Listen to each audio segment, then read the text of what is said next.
శ్రీ హరీష్ రావు గారు. ధన్యవాదాలు అధ్యక్ష. నేను గౌరవ మంత్రి గారిని సూటిగా ఒక 5-6 ప్రశ్నలు మాత్రమే అడుగుతాను, ఉపోద్ఘాతంలోకి వెళ్ళను అధ్యక్ష.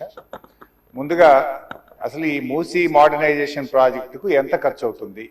ఒకసారి ముఖ్యమంత్రి గారు 1,00,000 కోట్లు ఖర్చు పెడుతున్నామన్నారు, ఒకసారి 1,50,000 కోట్లు ఖర్చు పెడతామని డిఫరెంట్ టైమ్స్ లో డిఫరెంట్ స్టేట్మెంట్స్ వచ్చాయి.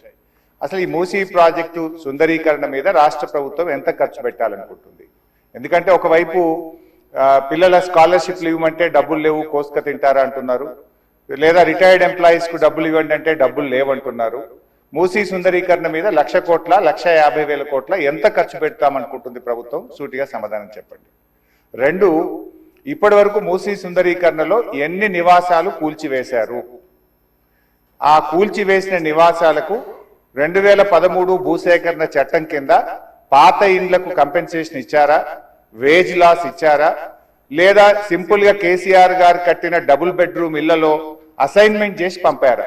2013 భూసేకరణ చట్టం ప్రకారంగా 14.5 లక్షల రూపాయల డబ్బు ఇవ్వాలి వాళ్ళకు, పాత ఇంటికి R&Bతో ఎస్టిమేట్ చేసి డబ్బులు ఇవ్వాలి, అదే విధంగా సెలబుల్ రైట్స్ తో కూడినటువంటి 200 గజాల స్థలంలో కట్టిన ఇల్లు ఇవ్వాలి. ఆ రకంగా ఇచ్చారా? ఇవ్వలేదా? ఇస్తే ఎప్పట్లోకి ఇస్తారు? ఎన్ని నివాసాలు కూల్చారు? ఇంకా మీరు ఐడెంటిఫై చేసి కూల్చవలసిన ప్రభుత్వ ప్రైవేటు ఇల్లు ఎంత భూమి ప్రభుత్వ ప్రైవేట్ సేకరిస్తున్నారు? సమాధానం చెప్పండి. నంబర్ 3, గౌరవనీయులు మంత్రి గారు మాట్లాడుతూ ఆన్సర్ సిలో ఏమన్నారంటే హెచ్ఎండబ్ల్యూఎస్బి నీటిని హిమాయత్ సాగర్, ఉస్మాన్ సాగర్ లో పంపిణీ చేయడానికి చేపట్టింది. మూసీ నదిలోకి ఎప్పటికప్పుడు విడుదల చేయడానికి 2.5 టీఎంసీలు రిజర్వ్ చేయడం జరిగింది అన్నారు. అంటే స్వచ్ఛమైన గోదావరి జలాలను మూసీలో వదులుతామన్నారు, సంతోషం. మరి ఈ 2.5 టీఎంసీల గోదావరి జలాలు ఎక్కడి నుంచి తెస్తున్నారు?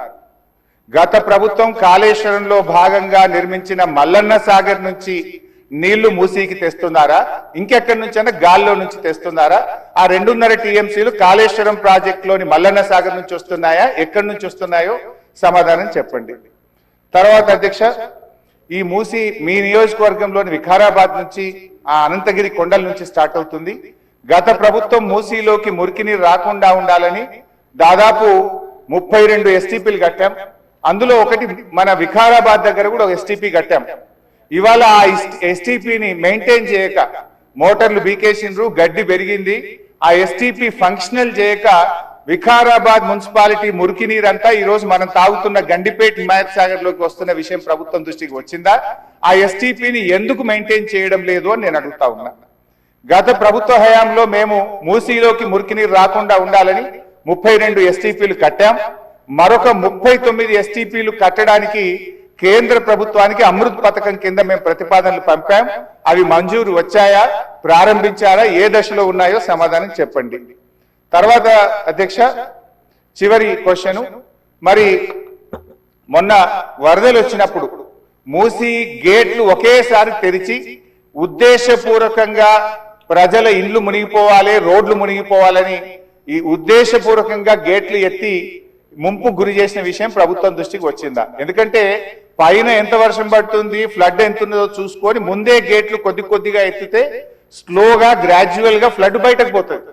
కానీ గేట్లు ఆపిపెట్టి ప్రాజెక్టు మొత్తం నిండిన తర్వాత ఒకేసారి గేట్లు తెరవడం ద్వారా ఓఆర్ఆర్ యొక్క మరి పక్కనుండేటువంటి రోడ్లు కానీ ఓఆర్ఆర్ యొక్క మన పక్కనుండే రోడ్లు, ఇండ్లు ముంపు ఉద్దేశపూర్వకంగా కావాలనే ప్రభుత్వ పెద్దల యొక్క ఆదేశాలతో ఈ గేట్లు ఎత్తి ముంపు గురి చేసిన విషయం ప్రభుత్వం దృష్టికి వచ్చిందా? ఎందుకు ఆ రకంగా గేట్లు ఎత్తారు? ఒకవేళ ప్రభుత్వానికి ఆ ఉద్దేశం లేకపోతే ఆ అధికారుల మీద ఏమైనా చర్యలు తీసుకున్నారా? సూటిగా సమాధానం చెప్పాలని చెప్పి నేను కోరుతా ఉన్నా అధ్యక్ష. చివరిగా నేను చెప్పేది, మీరు పేదవాళ్ళ ఇండ్లకి రాకండి. మూసీ సుందరీకరణ పేరిట పేదల ఇండ్లు కూలగొడితే బీఆర్ఎస్ పార్టీ సీరియస్ గా వ్యతిరేకిస్తుంది. అవసరమైతే బుల్డోజర్లకు అడ్డంగా పడుకోనైనా అడ్డుకుంటామని గతంలో చెప్పాం. ఖాళీ స్థలాలు ఉన్నాయి, మీరు ఖాళీ స్థలాల్లో దాన్ని డెవలప్ చేయండి. మూసీలోకి గోదావరి నీళ్లు తెండి, మురికి నీరు లేకుండా చూడండి. కానీ మూసీ పేరిట పేదల ఇండ్లు కూలిస్తే మాత్రం బీఆర్ఎస్ పార్టీ ఎంత మాత్రం ఒప్పుకోదని మీ ద్వారా ప్రభుత్వాన్ని తెలియజేస్తున్నాం. ప్లీజ్ హరీష్ రావు గారు. ప్లీజ్ క్వశ్చన్ కు సంబంధించి క్వశ్చన్ కాదు సార్, ఒక్క Please, నిమిషం please, వినండి please, వినండి please. మీరు sir, Please. You are the custodian of this house. ఈ సభలో అందరి సభ్యులకు సమానమైన హక్కులు ఉంటాయి. మీరే మా హక్కుల్ని కాపాడాలి. Sir, sir. వినండి వినండి, హరీష్ ఒక రావు 2 గారు, minutes. అరే హరీష్ రావు గారు, నేనేమన్నా ఎల్ఏ మినిస్టర్ అరే clarification వినండి, ఇచ్చిండు. నేనేం అన్పార్లమెంటరీ మాట్లాడతలేను. ఎల్ఏ మినిస్టర్ గారు క్లారిఫికేషన్ ఇచ్చిండు. ఇవ్వలేదు ఎవరి- please listen to me, please listen to me. Sir దయచేసి ఒక్క నిమిషం వినండి. Sir, you are the custodian of the house. సభలో ఉండే సభ్యులందరికీ సమానమైన హక్కులు ఉంటాయి. మీరే మా హక్కుల్ని కాపాడాలి, మీరు మా రెస్క్యూకు రావాలి. 2-3 విషయాలు సార్ ఇక్కడ. ఒకటి, బిఎస్సి మినిట్స్ మీరు హౌస్ లో పెట్టారు. నేను దీని మీద కూడా మాట్లాడాలనుకుంటున్నా. It was decided that the Honorable Speaker will decide the number of days for which the assembly session will be held, keeping in view of the business to be transacted. మనం బీఎస్సీలో ఏం decide చేసినాం sir? 7 రోజులు శాసనసభ నడుపుతామని, ఆ తర్వాత మళ్ళీ BSc meeting పెట్టి decide చేస్తామన్నారు. ఇక్కడ ఎక్కడ కూడా బీఎస్సీ మినిట్స్ లో 7 రోజులు సభ జరుపుతామని రాలేదు. బీఎస్సీని జరిగిన నిర్ణయం వేరు, మీరు ఇక్కడ పెట్టినటువంటి ఎజెండా వేరు. దీన్ని సరిదిద్దండి, దీని మీద ఎల్ఏ మినిస్టర్ గారు క్లారిఫై చేయాలి. నంబర్ 2, సార్ మాకు బిజినెస్ మొన్న రాత్రి 3ంటికి వచ్చింది, ఉదయం 3ంటికి పంపారు. ఈ రోజు అసెంబ్లీలో ఏం బిజినెస్ ఉందనేది పొద్దున 2 గంటలకు వచ్చింది సార్. పొద్దున 2 గంటలకు వస్తే సభ్యులు ఎప్పుడు ప్రిపేర్ అవుతారు, ఎప్పుడు రాగలుగుతారు? Is it the way of functioning the assembly? దయచేసి ఎజెండాని 24 గంటల ముందు పంపడం ఒక పద్ధతి, సాంప్రదాయం, దాన్ని నేర్చుకోండి. నంబర్ 2. నంబర్ 3, అధ్యక్ష, ఇప్పుడు ప్రధాన ప్రతిపక్షం ఒక క్వశ్చన్ మీద ముఖ్యమంత్రి గారు లేచి మాట్లాడారు, సభానాయకుడు ఓకే. దాని మీద మీరు ఇంకొక విపక్షానికి ఇచ్చి మాకు మైక్ ఇవ్వకపోవడము, మేము అడిగిన ప్రశ్నలకు ఒక్కదానికి క్లారిఫికేషన్ లేదు. ఇది పూర్తిగా ప్రధాన ప్రతిపక్షం గొంతు నొక్కడం కాదు సార్. మాకెందుకు ప్రొటెస్ట్ చేయడానికి మైక్ ఇయ్యరు?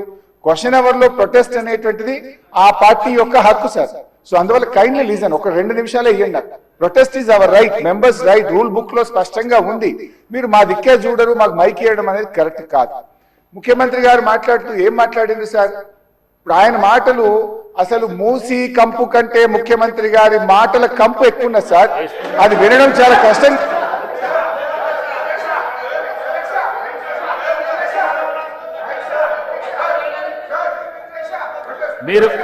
మీరు క్వశ్చన్ కు సంబంధించి మాట్లాడుతా అంటే మీకు మైక్ ఇస్తాను.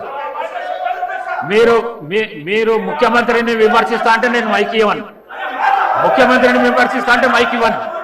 ప్లీజ్ మీరు కూర్చోండి శ్రీనివాస్ యాదవ్ గారు కూర్చోండి. ప్లీజ్ కూర్చోండి శ్రీనివాస్ యాదవ్ గారు. మీకు కూడా అవకాశం ఇచ్చినా కదా. సార్, ముఖ్యమంత్రి అడ్డగోలు మాట్లాడితే మీరు ఆపరా?